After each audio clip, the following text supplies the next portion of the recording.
belated happy birthday, Ian and Asher! Palakpakan naman po natin si Ian and Asher.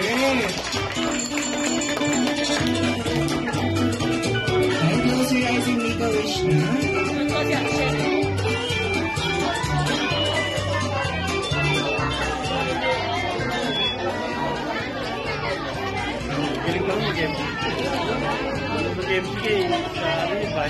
Ayan, palapakan naman po natin si Ian and Asher. At syempre, hindi matatapos ang gabi na ito kung hindi natin maririnig ang mga wishes ni Mommy and Daddy.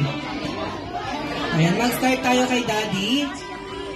Sana lumaki silang mabuting bata at mag-aaral mabuti.